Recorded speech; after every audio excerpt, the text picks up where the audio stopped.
Chris Barker, first off, congratulations on the extension of your caretaker managership. What was your reaction to the news? Very, very happy. Very proud moment. Probably one of the biggest achievements in my sort of playing and career-wise. So very happy it's done. I'm very pleased that the board are backing me and giving me to the end of the season. So hopefully I can finish the job. And 6 games unbeaten is some audition. It is, yeah. I wish it was 7, to be honest, but yeah, it's 6. The boys have done really, really well, working hard, and we're sort of nearly getting to 50 points, which I sort of mentioned. But I want to sort of continue as well. If we do get to the 50 points, I want to push on and finish the season well. What has pleased you most in that run? There's so much to be pleased about with the team at the moment. What are you highlighting as a particular achievement? I think overall, to be honest, I think we're putting more effort in games. Some of the boys have got a new lease of life.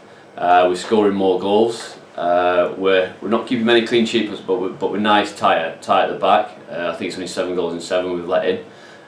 So if we continue like that, we'll continue picking 3 points up. But yeah, very pleased on the field and off the field.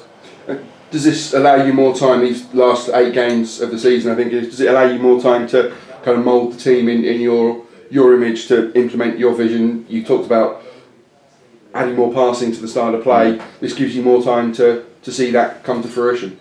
Hopefully touch wood, but it's still about results. We still need to get results. We still need to pick points up. So that's the major thing I'm going to work on. But if we can do more passing, especially in their half, I will take that, and hopefully we'll see more of that. See more set pieces and good thinking on the field, or working off the field to work on the field. So, but yeah, hopefully we can pass the ball more. But it is still down to results. We're not out of the trouble yet. So that is my first aim. And you've always been at pains to give credit to the players, but I say, whether you say it or not, there must be a lot of credit down to you for encouraging the players and giving the confidence to prove what good players they can be. Yeah, I probably can take a bit of credit, but it is down to the boys on the field. I'm still one of the boys. I still remember I'm still playing every game, so I'm still one of the boys. But what we're doing in training, I want to take onto the field, and that's what we seem to be doing. We do crossing shooting every day. We're scoring goals from crosses, more from set pieces. One the other night, so that's what we've been working on. We're still doing back four work as well. So hopefully it is showing on the field. But we know we've still got another 8 games to go. And I want as many points as I can. And you say quite rightly, you are still one of the boys in the dressing room as well as the gaffer. Has the split between those 2 roles been a challenge? Is it difficult to strike the balance? I think it is probably a bit of a challenge, but I've got to say the boys have been very, very good. I go and sit in there with the boys, have a chat, but they know I've got a job to do, and I've said that since day one, the first meeting we had when I took over. That I've got a job to do. I've got to leave people out. I've got to make choices, and they understand that hopefully. So, but yeah, I'm still one of the boys. I'm still mess around with them sometimes. But yeah, I'm enjoying it, and hopefully I can finish the job and see if we can continue this unbeaten run as long as possible. And you've said more than once it's been a bit of a steep learning curve. Is it everything you expected and more?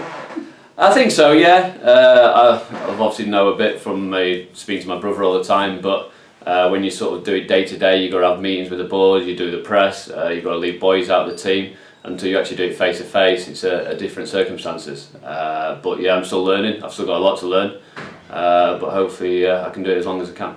And I suppose even through 600 games in your career, you've never quite seen it all. No, football always slap you in the face, and like I say, as a player, you literally put your kit on and somebody picks the team for you, and you go out and play as much as you can. But I've got to do all of it at the moment. I've got to pick the team, I've got to do all the injuries, ups and downs of winning, losing, and drawing. So I'm seeing more. And when I first took over, it was a transfer window, so I've had to cope with that as well. But no, enjoying it. And I know we're going to lose one day, of course we are, but we won't get disappointed with that, and we won't get overexcited when we win. But I suppose with the psychological side of managing players, of having to drop players and maybe give them lifts, some, as the cliches are, the arm around the shoulder or the kick up the backside, you know those players and what they require as well as anybody. Well, that was the good thing. I've known some of the boys 18 months. I've known some of them 6 months. I get changed at side of them every day.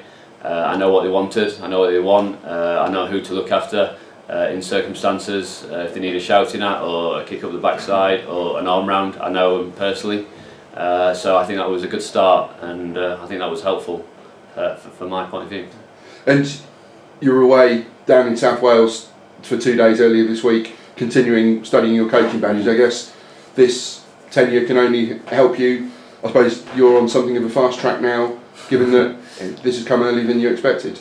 I think so, yeah. I'm still doing my course, still doing my A licence. I've been doing my badges for the last 3-4 years. I didn't think I'd get this opportunity so early. Probably expecting something next summer or something like that.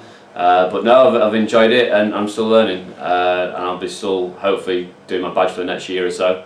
But what I'm learning on the course and what I'm learning today here is obviously going to benefit me on the long term. And this situation will be revisited in the summer. I suppose you've got an appetite for the job now that you've had a taste, and we can't predict what will happen in the summer, but I guess you want the job for as long as it's yours. Well, yeah, I think because I've been doing it 7 games now, I think it's 2 months, it's going to be another 7 or 8 weeks I'm doing it, another 8 games. So when you are doing well, you want as much as possible. But we know we're going to have a little dip sometime, so I've got to fight through that. But yeah, I'm enjoying it, and hopefully I can have the job as long as possible. But we'll get through to the summer, and then we'll see what happens then. And in the immediate future, on to Southport, looking to extend the run to 7 games unbeaten. 48 points on Saturday evening would be a big step, with 10 points ahead of Southport, 14 potentially clear of the bottom 4. That would put some clear water between the shots and danger. I think so, yeah. They're on the sort of same run as us. They've had 3 clean sheets. They've got 5 points in the last 3 games, so they're on a good run as well. So I think it's going to be a tight game, not many goals. But if we can get 3 points, that'd be massive with 2 hard away games coming up. So if we can get to 48 points on Saturday, we'd have took that 2 months ago. So let's hopefully we perform like we've been doing the last few weeks, and hopefully a bit of luck as well. And it'll look a lot better on Saturday. And the performance at Hague Avenue to win 3-1 was for me one of the best of the season. But as you say, Southport, they've had some decent results away from home. I think they struggle more at home than away. So yeah. It'll be a different kind of game. That one was, in the end, it could have been 5-6-1, but that one on Saturday will be a bit tighter. I think so. Yeah, he's sort of changed the formation over the last few weeks. I think they lost 5-3 to Forest Green, so since then they've changed the shape, they've gone tighter, and it's working for them. So, and I think they have won more away than they have at home, so we've got to be wary of that. But hopefully we'll do well as we're doing at the moment, and good result at home. And unfortunately, we have to mention injuries once again. It does seem to be a problem at the moment, and exacerbated unfortunately by Danny East's recall by Portsmouth. Yeah, Danny's been recalled, which is good for him, bad for us, but it's a good opportunity for Danny. But yeah, we've got a few injuries. There was a second rest day yesterday for some of the boys who have played every game. But if we can get through tomorrow, in whatever circumstances we can, we've only got 1 game in 3 weeks, I think. So I'm going to speak to the boys this morning that we need to sort of push on tomorrow, and then they will be looked after over the next few weeks.